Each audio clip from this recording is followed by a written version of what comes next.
નમસ્કાર મિત્રો, ફરી સ્વાગત છે તમારું આપણી આ યુટ્યુબ ચેનલ શિક્ષણ મંદિરમાં।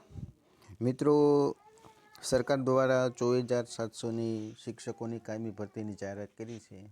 જે મુજબ જોઈએ તો 11-12મા ધોરણમાં પ્રાથમિકમાં જોઈએ તો 6 થી 8માં અને છેલ્લે 1 થી 5ની ભરતી ક્રમિક થશે એવું સરકારે હાલમાં સોશિયલ મીડિયામાં ન્યૂઝમાં બધે ચર્ચા થઈ રહી છે। એ પ્રમાણે જોઈએ મિત્રો તો તેમણે જે રીતના કહેલું કે સૌપ્રથમ અમે આચાર્યની ભરતી કરીશું, ત્યારબાદ જૂના શિક્ષકોની ભરતી કરીશું અને પછી અમે કાયમી શિક્ષકોની 1 થી 12ની ભરતી કરીશું મિત્રો। તો આપણે જાણીએ છીએ કે આચાર્યની ભરતીની ફાઇનલ મેરિટ લિસ્ટ પણ જાહેર થઈ ગયું છે અને હવે ટૂંક સમયમાં જૂના શિક્ષકોનું પણ પ્રોવિઝનલ મેરિટ લિસ્ટ જાહેર થવાનું છે મિત્રો। તો આ આપણા માટે એક સારી વાત છે।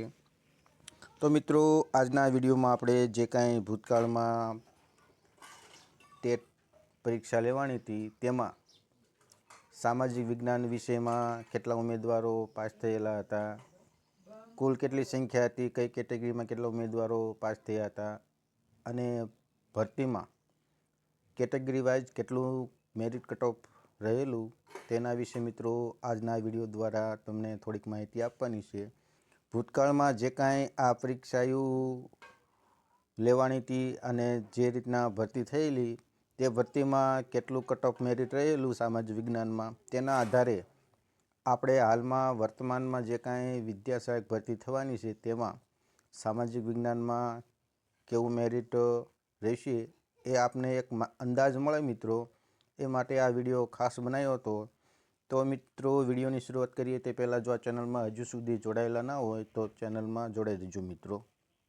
તો આ રીતના મિત્રો આમ જોઈએ તો સરકારે પરીક્ષાનું જે કાંઈ પરિણામ હતું તે વિષયવાર અને કેટેગરી વાઇઝ દરેક જિલ્લામાં કેટલા ઉમેદવારો પાસ થયા તે સંપૂર્ણ એનાલિસિસ સાથે એમણે ડિક્લેર કરેલું। તો એના આધારે થોડીક આપણે માહિતી મેળવવાની છે મિત્રો। તો હાલમાં જે કાંઈ આ તમે જોઈ રહ્યા છો મિત્રો તે 2015માં જે જુલાઈમાં ટેટની પરીક્ષા લેવાની હતી તેમાં સામાજિક વિજ્ઞાનમાં કેટલા ઉમેદવારો પાસ થયા, કઈ કેટેગરીમાં અને કયા જિલ્લામાં તેના વિશે થોડીક માહિતી મેળવવાની છે મિત્રો। એના આધારે આપણે હાલની વર્તમાનની જે કાંઈ વિદ્યા સહાયક ભરતી છે તેમાં સામાજિક વિજ્ઞાનમાં કેવું મેરિટ રહેશે એ એક આપણે અંદાજ લગાડવાનો છે મિત્રો। તો જેથી કરીને તમને જે કાંઈ મેરિટ એનાલિસિસ છે એના વિશે થોડીક માહિતી મળે મિત્રો। તો આ પરિણામના આધારે આપણે આજે માહિતી મેળવવાની છે મિત્રો। તો 2015માં જે રીતના વિદ્યા સહાયક ભરતીમાં પરિણામ જાહેર થયેલું સામાજિક વિજ્ઞાનનું, તો તેના આધારે આપણે વર્તમાનમાં જે કાંઈ સામાજિક વિજ્ઞાનમાં કેટલું કટ ઓફ રહેશે તેનો એક અંદાજ મેળવવાનો છે મિત્રો। તો આ વિડીયો પૂરો જોઈજો તો તમે જોઈ શકો છો મિત્રો કે સામાજિક વિજ્ઞાનમાં જુલાઈ 2015માં જે પરિણામ જાહેર થયેલું તો આ બાજુ તમે જુઓ તો જિલ્લા છે, કેટેગરી છે, પીએચ છે, જનરલ છે, એસસી છે, આ દરેક કેટેગરીનું કેટેગરી વાઇઝ આમ જુઓ તો પરિણામ આપણને જોવા મળેલું। તો જોઈએ કે 2015માં સામાજિક વિજ્ઞાનમાં કુલ કેટલા ઉમેદવારો પાસ થયેલા। તો વાત કરીએ મિત્રો તો જુઓ તો સૌથી વધારે 2015માં મિત્રો 20,845 ઉમેદવારો સામાજિક વિજ્ઞાનમાં પાસ થયેલા મિત્રો। આ આંકડો તમે જોઈ શકો છો। હાલમાં આપણે જોઈએ તો 12,000 આજુબાજુ ઉમેદવારો પાસ થયા છે, પણ 2015ની વાત કરીએ મિત્રો તો 20,000 સામાજિક વિજ્ઞાનમાં ઉમેદવારો પાસ થયેલા છે મિત્રો। આ તમે જોઈ શકો છો 2015માં। તો આપણે હવે જિલ્લા વાઇઝ તમે જોઈ શકો છો કયા એક્ઝામ સેન્ટરમાં કેટલા ઉમેદવારો પાસ થયા છે સામાજિક વિજ્ઞાન 2015માં આ પરિણામ છે મિત્રો।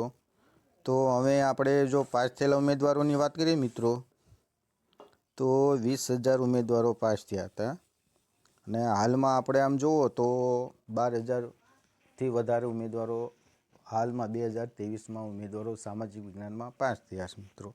તો હવે આ પરીક્ષા પછી જે ભરતી આવેલી તો એ ભરતીમાં આટલું મેરિટ અટકેલું તો તેના વિશે થોડુંક આપણે માહિતી મેળવી મિત્રો।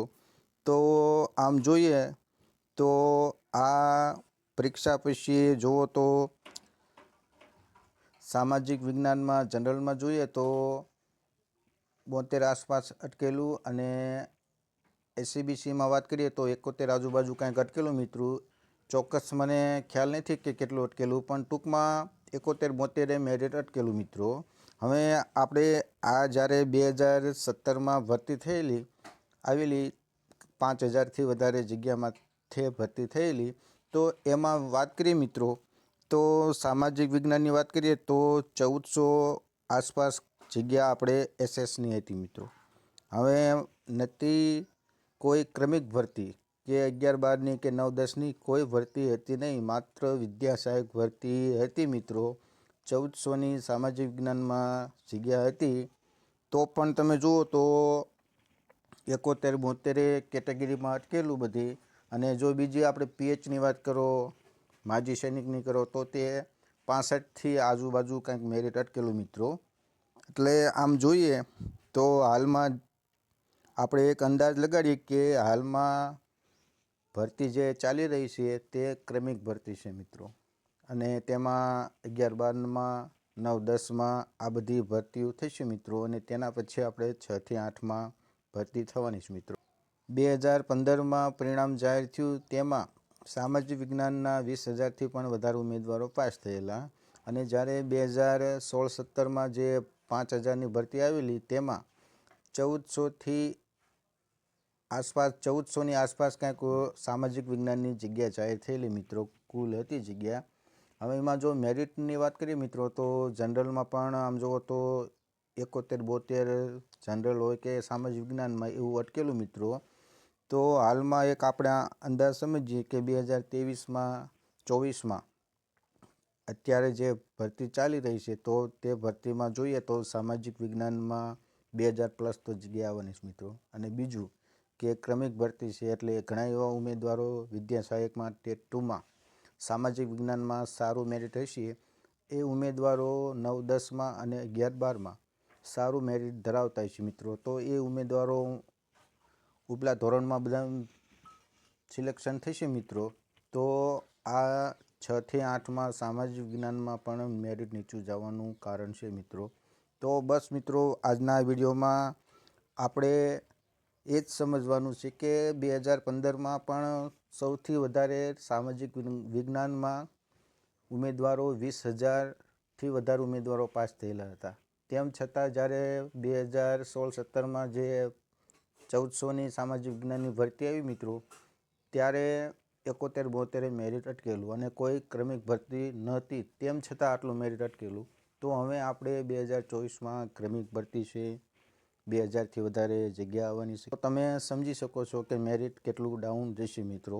આ એક તમને ખ્યાલ આવે એટલા માટે આપણે આ 2015નું સામાજિક વિજ્ઞાનનું આપણે એક્ઝામ્પલ લીધું છે મિત્રો. તો આશા રાખું કે આ બધી વાત તમને હવે સમજાની છે, અને તમે જે કાંઈ મેરિટ બાબતે જે કાંઈ ચર્ચા વિચારણા કે ડાઉટ હોય તો તમને હવે ક્લિયર થઈ ગયું છે મિત્રો.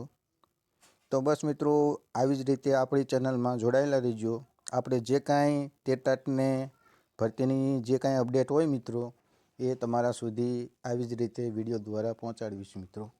વિડીયો પસંદ પડે તો વિડીયોને લાઇક કરો, શેર કરો, અને આવી જ ટેટાટ ભરતીને લગતી ડેલી અપડેટ મેળવવા માટે ચેનલને સબસ્ક્રાઈબ કરો.